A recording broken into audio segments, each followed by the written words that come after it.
Hello and welcome to Unsportsmanlike Conduct, the show where two British brothers talk all things NFL. I'm your host, Dom Corbs, and I'm joined with my co-host, Nick Corbs, who, as you can see if you're watching on YouTube, is watching a pretty horrific tash. Well, Dom, it's all for a good cause for November, but I can't lie, I'm looking forward to the end of the month already. I've not been getting many compliments, I must say. You've got the unfortunate gene that I also have, which is why I don't have facial hair, where you can't grow it in the middle. Yeah. You've got half your moustache missing, Nick. It's not going to get there. No, it's not going to get there anytime soon. But it's for a good cause, so don't mind it. It looks like two caterpillars are trying to meet under your nose, but they're not quite there yet. So, it's our Week 10 review episode. We've got the final international game to recap in Munich. We've got Joe Flacco's performance, raising the Anthony Richardson questions again. We've got Caleb Williams. We might talk about Lamar Jackson MVP briefly, but we're definitely going to talk about the top 10 of the draft and how that's shaping out now that we're coming to the kind of tail end of the season almost new. So, first game we're going to look at, Panthers, Giants, 20-17, a Tyrone Tracy Jr. overtime fumble. The Giants fall to 2-8. The Panthers improve to 3-7 with back-to-back wins. New, what's your take? Well, Dom, you bring up that Tyrone Tracy fumble. In my opinion, that's very reminiscent of the Texans' Hail Mary to get CJ Stroud, the Bryce Young CJ Stroud a couple of years back. I think that Tyrone Tracy fumble has secured Cam Ward for the Giants. And I love Tyrone Tracy. I think he's a great player and he's doing the team a service. That is the final nail in the coffin that was Daniel Jones' career. Losing to the Panthers, the 32nd ranked scoring defense, with a good team, clean pocket. He was absolutely terrible today, Dom. I saw something online and it's like, this is what happens when you give Daniel Jones a clean pocket. And it's him overthrowing Wan'Dale Robinson by maybe 20 yards. He is maybe the 8th best quarterback in the NFC East, if I'm being nice. He is done. The Giants are done, and I'm just looking forward to the draft. We'll talk about the Giants with the eye to the draft definitely towards the end of the show. But if we're just sticking on then the actual performance from Daniel Jones, like you say, New, I completely agree. It was the nail in the coffin for the Daniel Jones era. Now, people would definitely argue there have been multiple nails in the coffin and perhaps that should have been last season. But it is definitely over now. I mean, that performance, I think, was one of the worst single quarterback performances I've seen in the NFL in recent years, genuinely. He was 22 from 37, 190 yards and 2 interceptions. And those red zone turnovers that he was just churning out, frankly. Missing on wide open chunk plays on that flea flicker, 3rd and 1. He's got Wan'Dale Robinson in genuinely 20 yards of open space, and he doesn't pull the trigger. He takes a sack on 3rd and 1. And we saw Brock Purdy kind of have like a similar kind of situation where he was going to be hit with some pressure, so he just put it up there for CMC to make a play, and CMC was covered and made a good play. Wan'Dale Robinson, you could have put it up there like a punt, and Wan'Dale Robinson would have still come away with that ball and picked up a chunk play, if not maybe a touchdown. So to see Daniel Jones just miss, essentially, like literally miss on wide open chunk plays was criminal. Like you said, New, on that 3rd and 8, Malik Neighbors, what happens when you give Daniel Jones a clean pocket? Just sails it over his head. So DJ is gone, right? And we'll talk about the options in the draft. What is then, New, your opinion on the Giants separate to Daniel Jones this year? So Dom, I think it's a really interesting question. And I think are you talking about more the coaching staff? Is that more But any side players, coaching staff, what do you think, putting Daniel Jones aside, what do you think are like the pros and the cons of this current Giants roster? Do you see them maybe keeping Brian Dable, firing him? What do you think? You're a Giants fan. I'm going to hand it over to the resident expert. So as you may know, I'm a big Giants fan. Been a big Giants fan for a long time, unfortunately. And I'm also follow a lot of Giants fan accounts. It's something I've always done. I think it's quite a good way to stay in the know, on Twitter, on Instagram. And what I'm surprised by is the overwhelming support from Giants fans for Dable and Shane, which I do not quite understand. I think they're good coaches, but I think the Giants need a refresh. I think Dable will be a good head coach for someone else, just not for the New York Football Giants right now. You can't get the first overall pick, back-to-back top 10 picks, and still say he's this great offensive mind when we only put up 20 points on the Carolina Panthers. And I understand Daniel Jones is a rock weighing down this team, but I just think the Giants front office needs a refresh. I think there's some good pieces there. Dexter Lawrence would be in the defensive player of the year conversation if he was on a better team, undoubtedly. I think he still leads the league in sacks, if I'm right, and he has the highest win rate from any pass rusher. That's including edge rushers like TJ Watt. So I really do think the Giants just need a facelift, really. I think the Giants and the Jets are almost in similar situations where the Jets, I think, do have more talent, but they just need something. They need a bit of a spark, something there, which I think, which we'll talk about later, the draft might provide for the Giants. I mean, I think the Giants are a good young team, and I kind of siding with the fan accounts here, which I don't always think is the best thing to do, but I'm kind of siding with them. They've got Malik Neighbors, Tyron Tracy Jr., Wandale Robertson is having a breakout season finally. Theo Johnson, the rookie tight end, is looking to be something. Drew Phillips, Deontay Banks, Tyler Nubin. This team has a really good young core to it, and I think that is thanks to the general manager, Joe Schoen. And there's lots to be excited about, I think, with this roster, really. And I would keep Brian Dable. At the moment, if you can't get a Ben Johnson, if you can't get maybe a Joe Brady, I don't really know who you'd want instead, frankly. And I know there's definitely an argument to be made about if you should have a new coaching regime with a new quarterback. And we'll talk about the perils of that when we talk about Caleb Williams later.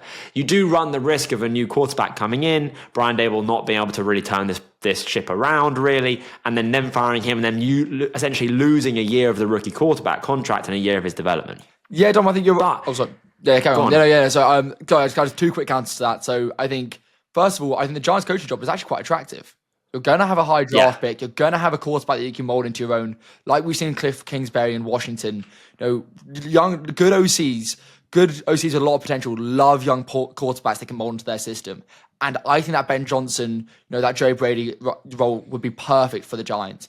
And also, Dom, you're right. Drew Phillips has been one of the highest graded corners this year. Great third-round pick out of Kentucky. Really showed up. Tyler Newman, good safety. But fundamentally, he paid Daniel Jones $40 million a year. And I don't think you can overlook that, especially when Saquon is playing at the level he is in Philadelphia. A GM is not about the small decisions you make. It's about the big decisions. And if you get the big decisions wrong, I don't care how many fourth-round steals you get. If you don't have a quarterback... I agree with you, but the Daniel Jones contract, nightmare, right? Terrible, awful. I'm with you. But Saquon Barkley, him playing well in Philadelphia doesn't mean that getting rid of him wasn't the right decision. I think it objectively was. Saquon Barkley isn't going to be turning this team around. I know everyone loves to make the meme, you got rid of a running back for 16 million so that you could pay your quarterback 40 million.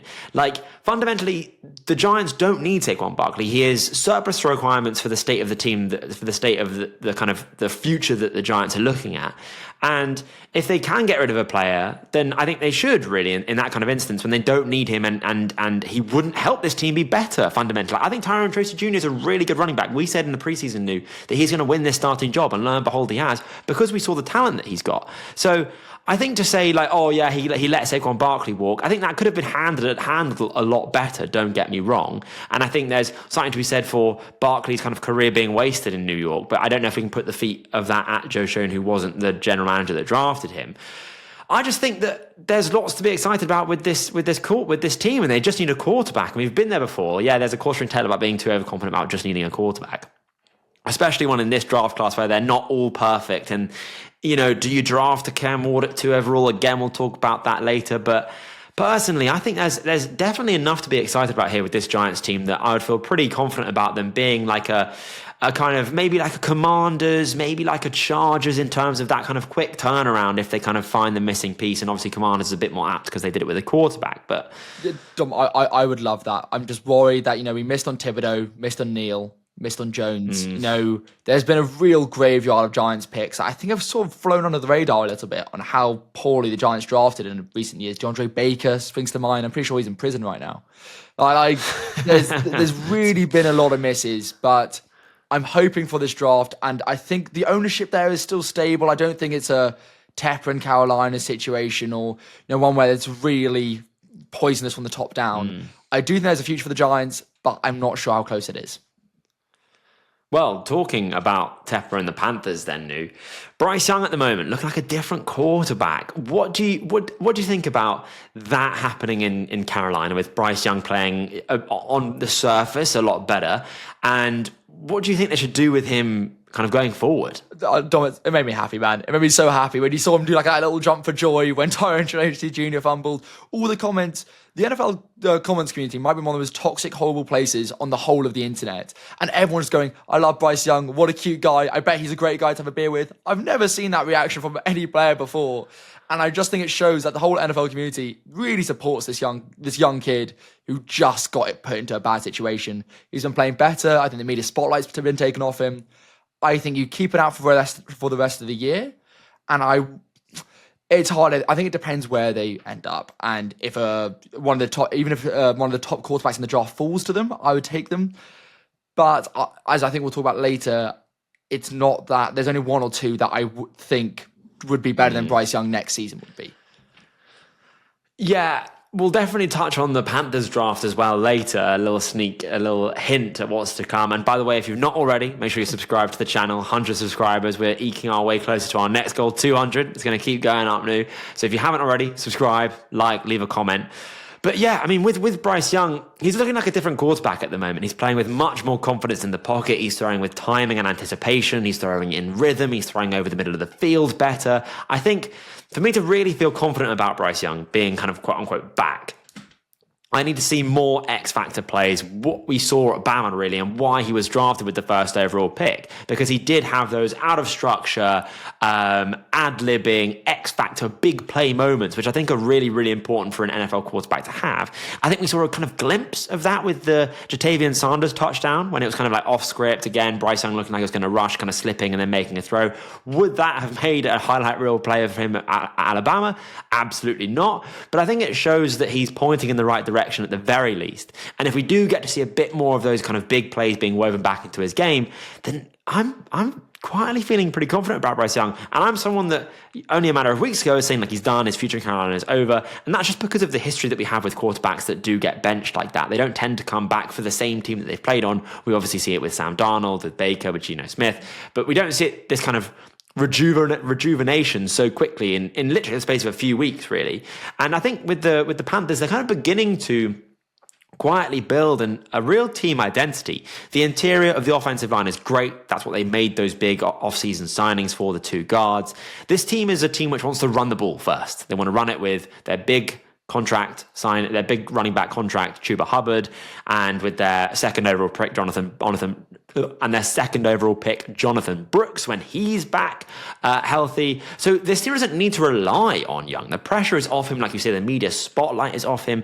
This team isn't competing this year, but it's looking much more positive. Yeah, I can see them having almost like a Lions-style offense, Thunder and Lightning, Montgomery and Gibbs with Chuba Hubbard and Jonathan Brooks. Their wide receiver core is a bit sketchy, but fleecing the Cowboys for fourth-round pick for Jonathan Mingo is absolutely hilarious. He is terrible, but that's besides the point. I think there's plenty of wide receivers in this coming draft that could really bolster this Panthers offense, and I could see Bryce Young doing a similar role to Jared Goff. Maybe not the 5 interceptions that he had on the weekend, but still, that sort of player. I think he could definitely be that, a game manager who makes the odd big-time throw that keeps you in games, and that's an NFL quarterback to me. I really like that Jared Goff comparison. Obviously, physicality-wise, physically-wise, Bryce Young has the height issue, but I think you're right. He doesn't need to potentially be that Caleb Williams. He doesn't need to be that kind of Kyler Murray, the big play magnet. You picking up yards with his legs, etc. He can just be a smaller quarterback who can make some plays out of structure and who can kind of keep the offense ticking along a bit like Jared Goff. I actually really quite like that comp, even though they're not that alike on paper, but kind of how they play the game kind of almost should be alike. And then moving then from one quarterback who's trending in the right direction with Bryce Young, we're going to move to a quarterback who definitely isn't trending in the right direction in Caleb Williams now. And before I kind of have my rant about this situation, what's your take? Dom, I hate to beat a dead horse. We've done it all year long. Matt Eberflus, what are you doing? He's not a good head coach. He's not an NFL standard head coach. And from the start, we knew what was going to happen. I predicted them to make the playoffs. And at the start, that was not a bad prediction. But Dom, you rightly said, coaching is going to hold this team back. And that is what's happening. For the last 3 years, the quarterbacks who have been sacked the most, percentage-wise per drop back, have been Justin Fields with the Bears, Caden Williams with the Bears. That is not a situation where you want to put a rookie quarterback into. They've got 3 great receivers. It doesn't matter if you're getting sacked more than around 15% of the time. It's not going to be a good offense. The team's poorly built, poorly coached, and I just feel for Caleb because Caleb, you see the sparks there. You really do see the talent. You see the potential. But I just don't want him to stall. And that's what bad coaching can do to great quarterbacks. It can really, really stall them. I completely agree. You've taken the words out my mouth here, Nu. I think the vibes have never been worse in Chicago. And that is saying something, right? Like, they've been through a hell of a lot, especially with quarterbacks. And for it to probably be the most depressing kind of moment in Bears fandom ever, I would say, is quite something and that's only because the expectations were so high. They were 4-2. They were looking like they could really make a push, maybe sneak into the playoffs in a really hard NFC North, and then they're just tail spinning. And fundamentally, it's depressing because it should be better than this. There are systemic failings in this Bears team at the moment. There's a rookie quarterback making rookie quarterback mistakes. There is bad play calling, terrible coaching, zero offensive chemistry, and this team, as a result, is imploding. The Bears are on the verge of going 5-2, beating the Commanders almost. If it wasn't for an awful Hail Mary call, not call, but response essentially. And they've just been in a tailspin since then. And this game, which they lost, they were coming off a bye. What did they do on their bye week to come out looking like this? They looked worse than before. It looked like they were coming off a short week. It looked like they played Thursday Night Football, then they played Sunday Night Football, and then played Monday Night Football, as in like all 3 games in 4 days. That's how bad it looked. Like, they were not a team that looked rested, that looked well coached. And for me, Nu, and I want to hear your take on this, the Caleb Williams kind of disaster, which has been looming towards us like some sort of like what's that thing of that meme, like the Prometheus school of running away from things. It's like falling, it's like falling slowly towards us, and we're just not getting out of the way of it because you almost can't believe it's coming our way. All of the other rookie quarterbacks, Jaden Daniels, Bo Nix, Drake May, are all looking pretty good. So what do you think about that kind of scenario making it that much worse? I'm scared, to be honest. And I think it is a cause for concern because I don't think Caleb Williams' talent is an issue whatsoever. But what I think is, to make another comparison, is Trevor Lawrence. Trevor Lawrence was the highest overall pick I've ever seen. I saw him live in Clemson and I thought, this guy is the next Tom Brady. This guy is going to be the best quarterback in the league.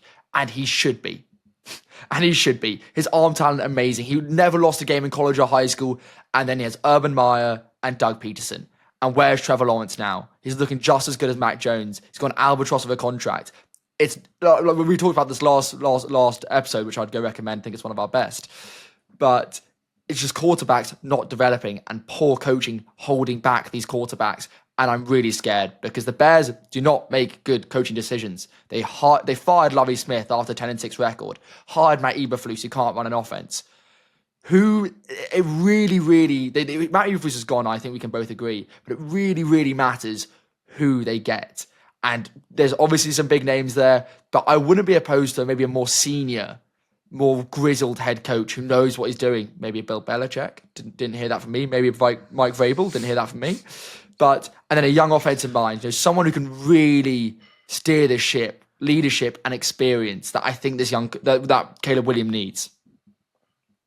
I agree, and to that point, that's what Jaden Daniels has in Dan Quinn, right? And then a great kind of offensive coordinator in Cliff Kingsbury, and that's what I was kind of alluding to earlier. Is that the comparison of Bo Nix to the rest of the other first round rookie quarterbacks that are actually starting and playing meaningful snaps?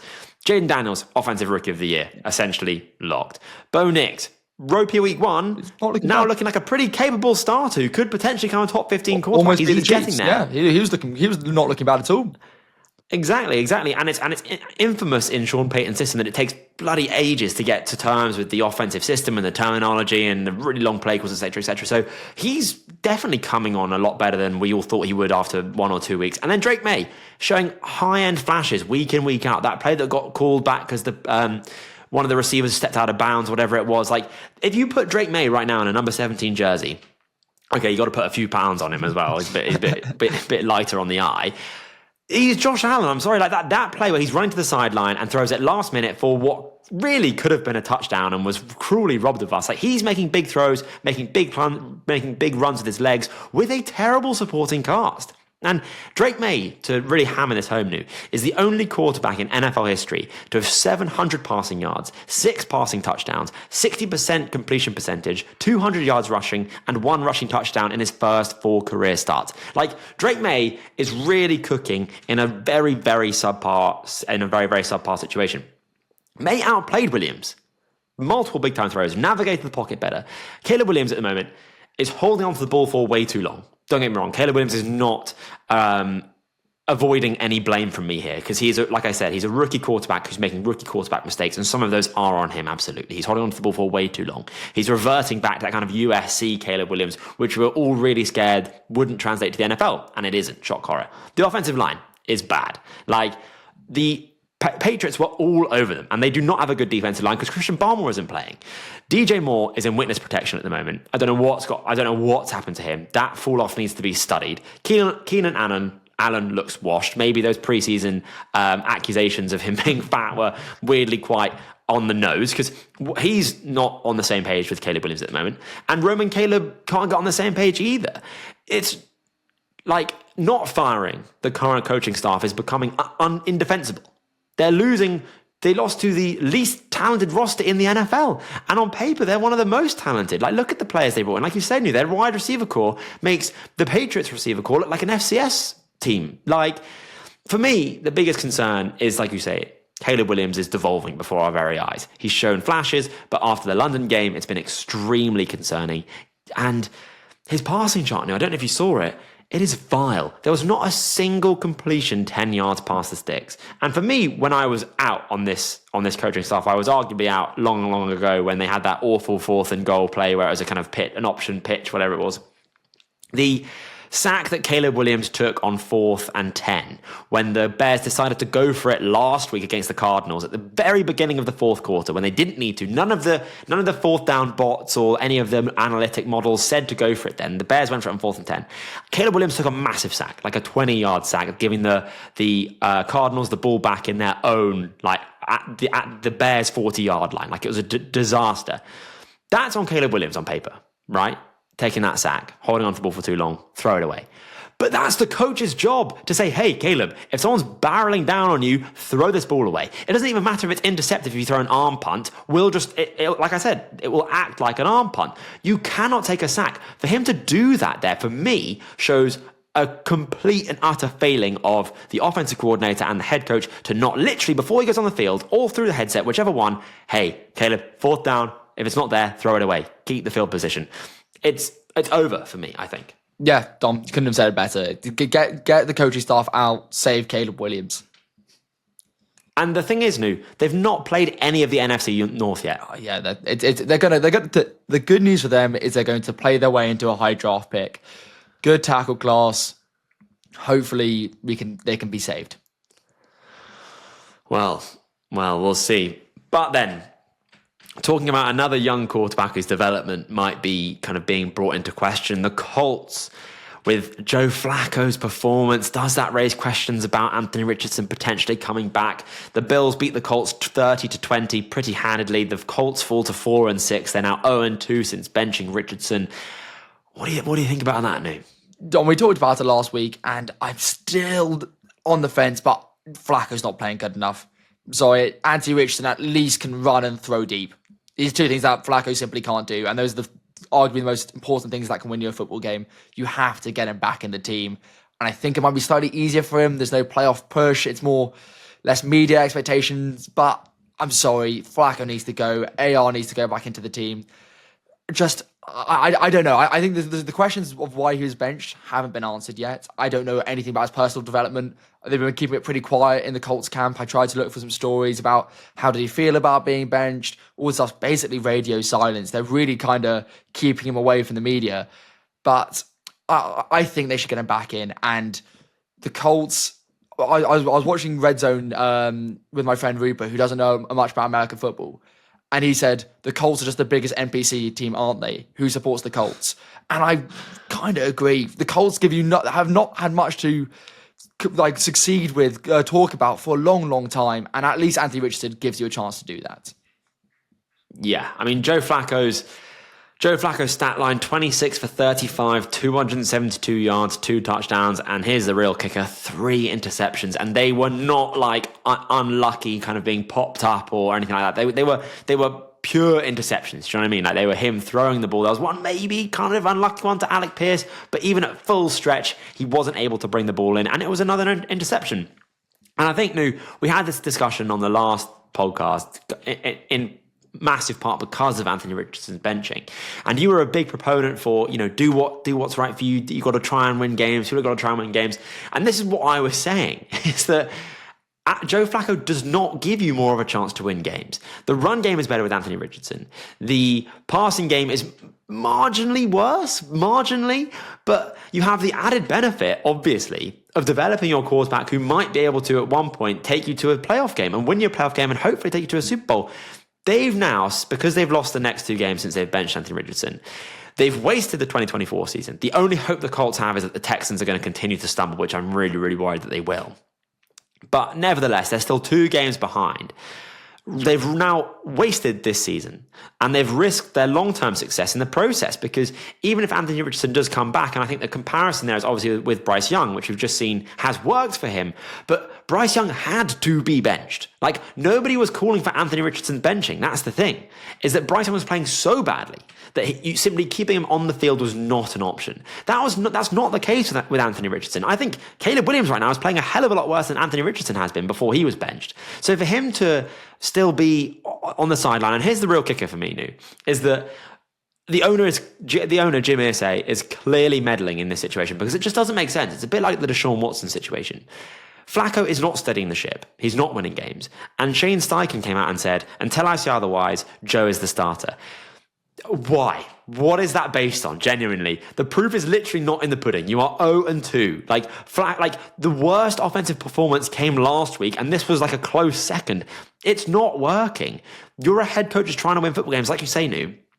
For him to not put Richardson in at this point only makes me question, why is he not doing that? And the only logical explanation, because Richardson wouldn't play worse. He might not win them games, but he certainly wouldn't play worse, or at least worse to the point where he couldn't be on the field. It stinks of owner meddling. Jim Irsay, also terrible bloke, terrible owner as well. Called Lamar Jackson a running back. Did not see him having a future at quarterback in this league, and he's probably going to be a 3-time MVP. So I would not listen to whatever Jim Irsay has to say. To be honest, not a good bloke by all accounts.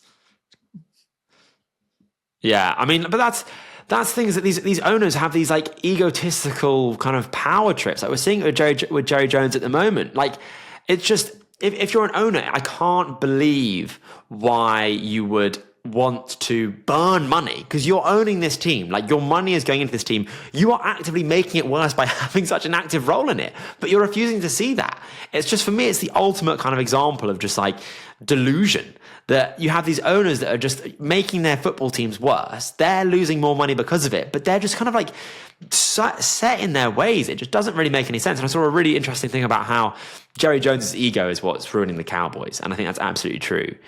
And I think it's the same with a lot of owners around the league, frankly, particularly with the Colts, because he plays such an active role in doing all of these things that and having an active say in how the organization runs on a daily basis, that for him to now also be unconfirmed, but my tinfoil hat take is essentially preventing Anthony Richardson from starting again, because it would make him look like a moron, because he would have gone in there and said to Shane Steichen, hey, by the way, if you don't get playoffs, I'm probably going to fire you. And Shane Steichen then obviously has to turn to a different quarterback. It makes him admit that he was wrong. And it just drives me insane. It drives me insane that these owners have like no checks and balances. They can make these decisions completely arbitrarily by probably reading like one like fan account making fun of him. It really kind of almost saddens me to see that these players have their decisions, their fates decided by things completely out of their control, like going to a team with a crap owner. Yeah, I don't really understand how that's even allowed. I just don't get how that's surely to be like, if you own the team, you should not be able to decide who's starting. That seems like a weird checks and balances thing that should exist. And you look at some of the better owners in the league, only talking about their football ownership ability, because I think there's a few ethical, dubious things around there. Look at Stan Kroenke. So Stan Kroenke owns Arsenal, the Rams, and the Nuggets, I believe. No, definitely a basketball team. Yeah, I'm pretty sure it's the Nuggets. I'll get Paddy to fact check it for me. But yeah, Paddy, check that for us. He doesn't care about Denver or LA. He just gives them a checkbook and hires people who knows what they're doing and says make the right decisions. And it's made him a very rich man. But that's it. Like, these people want to be good. They want to be a Robert Kraft. They want to be. Even the bloke that owns the Falcons is always there, but I think he's kind of like he took young Wei Koo off the game like yesterday and put his arm around him and tried to say that make him feel better after essentially losing the game for the Falcons by missing multiple kicks. That's the kind of owner that I can get behind, right? One that loves the team but puts the team before himself. Whereas with people like Jerry Jones, Irsay, like.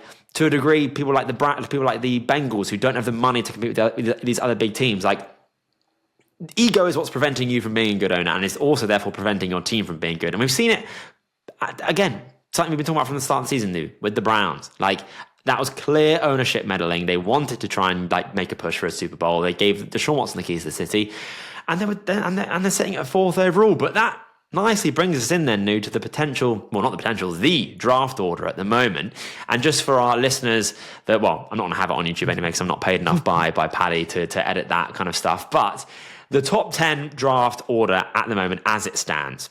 The Jags at 1, Giants at 2, Titans at 3, Browns at 4, Raiders at 5, Dolphins at 6, Patriots at 7, Jets at 8, Saints at 9, Panthers at 10, with the Dallas Cowboys sat at 11 and the Indianapolis Colts at 12.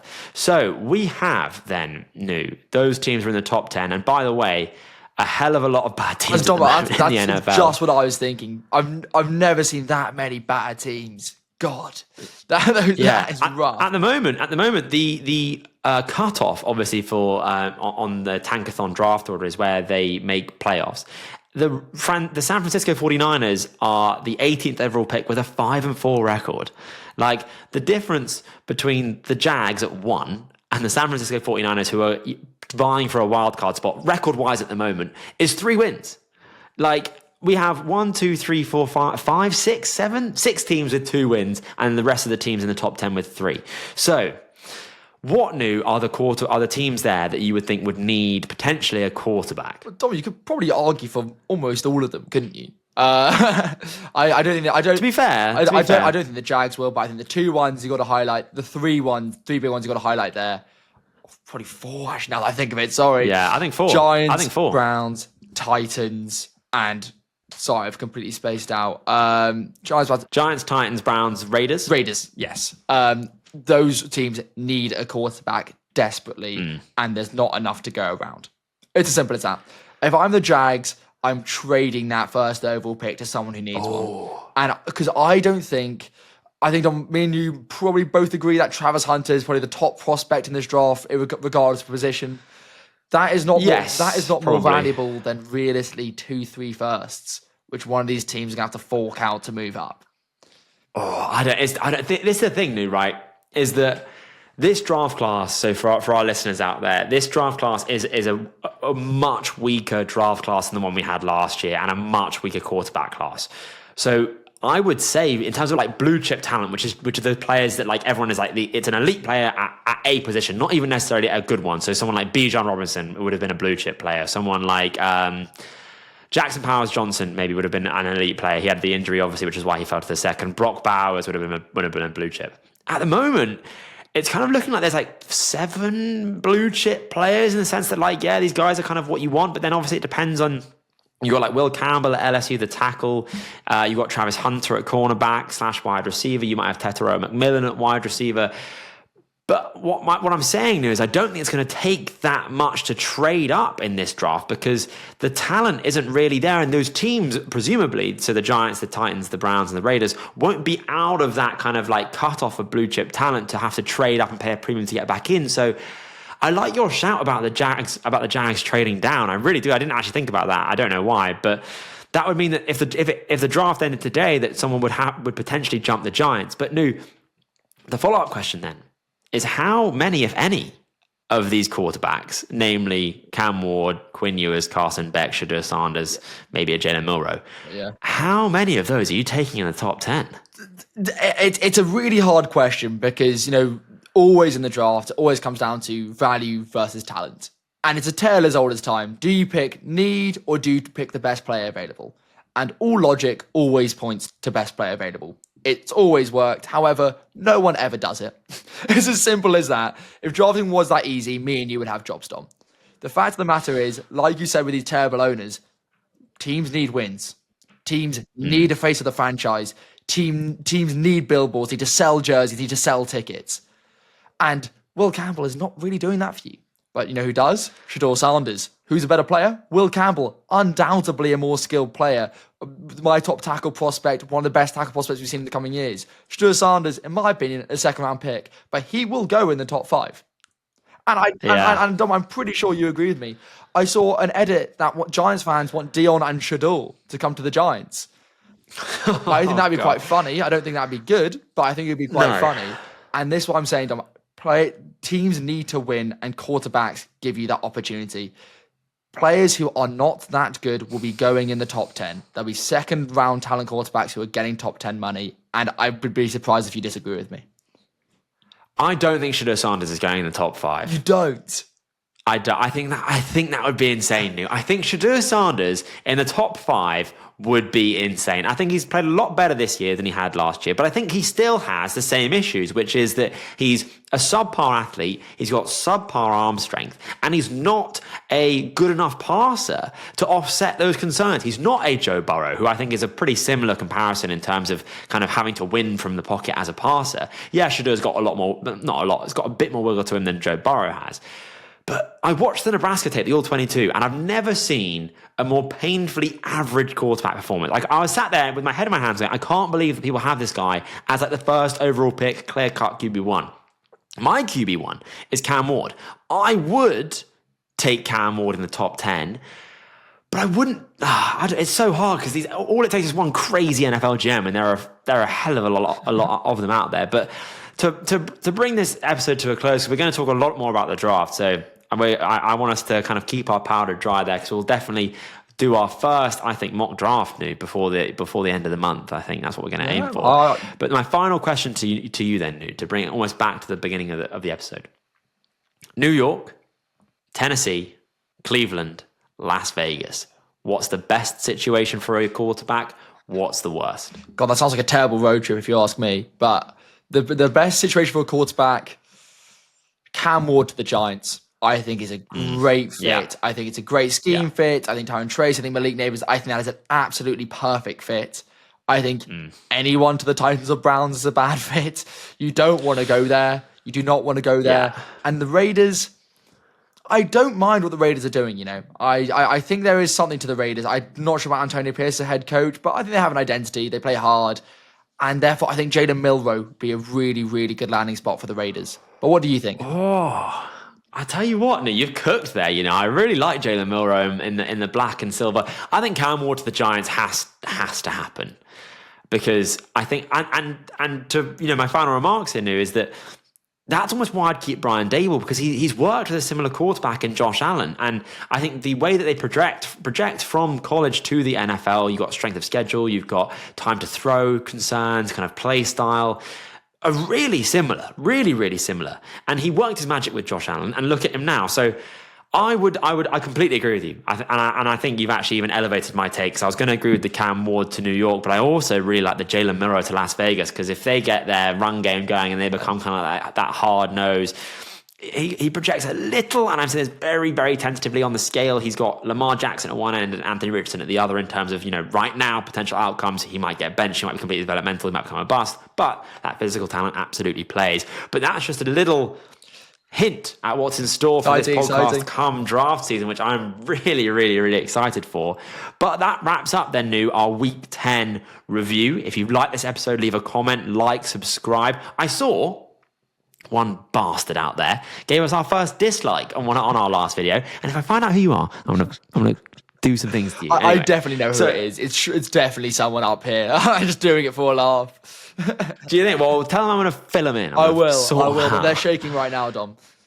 I'm sure they are. So if you've enjoyed the episode, subscribe, like. We will be hitting you with loads of draft content, so keep an eye out with that. But I've been your host, Dom Corbs. That's been my co-host, Nick Corbs. We've been Unsportsmanlike Conduct. Thank you very much for listening. See ya.